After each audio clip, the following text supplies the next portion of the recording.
నమస్తే, టేస్టీ వంటలకి స్వాగతం. ఇవాళ టేస్టీ వంటలలో చామదుంప పులుసు ఎలా ప్రిపేర్ చేసుకోవాలో నేర్చుకుందాం.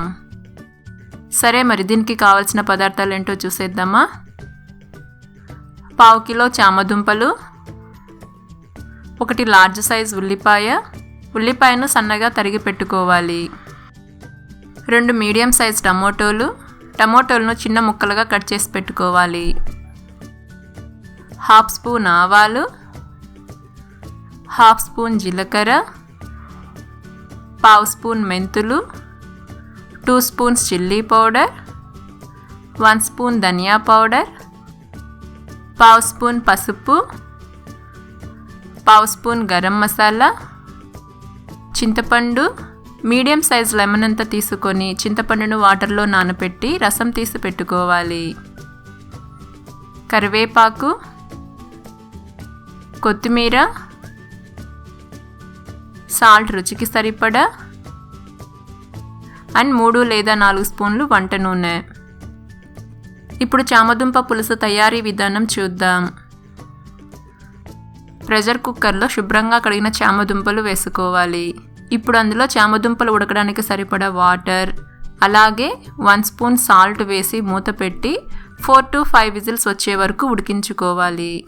చామదుంపలు ఉడికిన తర్వాత కుక్కర్ ప్రెషర్ అంతా పోయాక చామదుంపలకు పైన తొక్క ఒలిసి పెట్టుకోవాలి. ఇప్పుడు ప్యాన్లో ఆయిల్ వేసి వేడి చేసుకోవాలి. ఆయిల్ వేడయ్యాక ఆవాలు వేసుకోవాలి. ఆవాలు చిటపటలాడాక జీలకర్ర వేసుకోవాలి. జీలకర్ర కూడా చిటపటలాడాక మెంతులు వేసి దోరగా వేయించుకోండి. మెంతులు వలన ఈ కర్రీకి మంచి ఫ్లేవర్ అండ్ టేస్ట్ వస్తుందండి.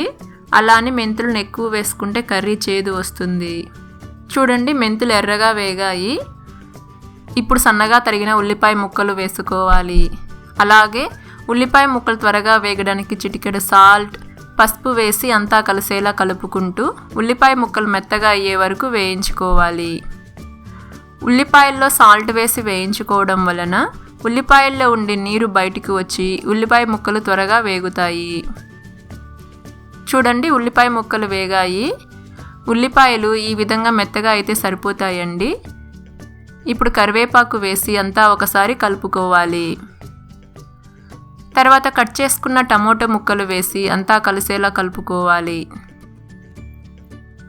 ఇప్పుడు మూత పెట్టి 5 నిమిషాలు స్లో ఫ్లేమ్లో ఉంచి మధ్యలో అప్పుడప్పుడు మూత తీసి కలుపుకుంటూ టమోటా ముక్కలు మెత్తగా అయ్యే వరకు ఉడికించుకోవాలి.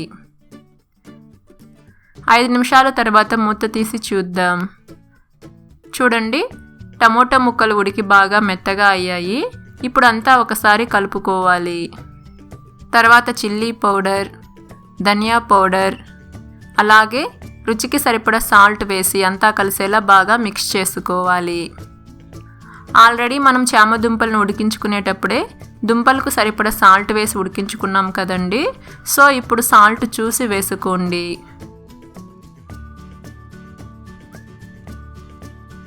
చూడండి, చిల్లీ పౌడర్, ధనియా పౌడర్ అన్నీ బాగా కలిసాయి. ఇప్పుడు ఉడికించుకొని తక్కువ తీసిన చామదుంపలను వేసుకోవాలి. చామదుంపలు చిన్నవిగా ఉంటే డైరెక్ట్ అలాగే వేసుకోవచ్చండి. కొంచెం పెద్దవిగా ఉంటే 2గా కట్ చేసి వేసుకోండి. ఇప్పుడు అందులో చింతపండు రసం వేసుకోవాలి. అలాగే కొద్దిగా వాటర్ వేసి అంతా కలిసేలా కలుపుకోవాలి. మీ కన్సిస్టెన్సీని బట్టి వాటర్ యాడ్ చేసుకోండి. మీకు కర్రీ కొంచెం గట్టిగా కావాలి అనుకుంటే వాటర్ తక్కువ వేసుకోండి. లేదా కర్రీ కొంచెం పలుచగా కావాలి అంటే ఇంకొన్ని వాటర్ యాడ్ చేసుకోండి. చూడండి, అంతా బాగా కలిసింది. ఇప్పుడు మూత పెట్టి స్లో ఫ్లేమ్లో 5 నిమిషాలు ఉడికించుకోవాలి. 5 నిమిషాల తర్వాత మూత తీసి అంతా ఒకసారి కలుపుకోవాలి. ఇలా 5 నిమిషాల పాటు ఉడికించుకుంటే దుంపలకి ఉప్పు, కారం, పులుపు అన్నీ బాగా పట్టి మనం దుంపలు తినేటప్పుడు చాలా టేస్టీగా ఉంటాయి. ఇప్పుడు గరం మసాలా వేసి అంతా కలిసేలా కలుపుకొని మళ్ళీ మూత పెట్టి మరో 2 లేదా 3 నిమిషాలు ఉడికించుకోవాలి. గరం మసాలా వేసాము కదండి, సో కర్రీని కొంచెం సేపు ఉడికించుకుంటే పచ్చివాసన లేకుండా మంచి ఫ్లేవర్ వస్తుంది. 2 నిమిషాల తర్వాత మూత తీసి తరిగిన కొత్తిమీర వేసి కలుపుకొని మూత పెట్టి స్టవ్ ఆఫ్ చేసుకోండి. ఈ కర్రీ చాలా టేస్టీగా ఉంటుందండి. వేడివేడి అన్నంలో ఈ కర్రీని నెయ్యితో కలుపుకొని తింటే చాలా టేస్టీగా ఉంటుంది.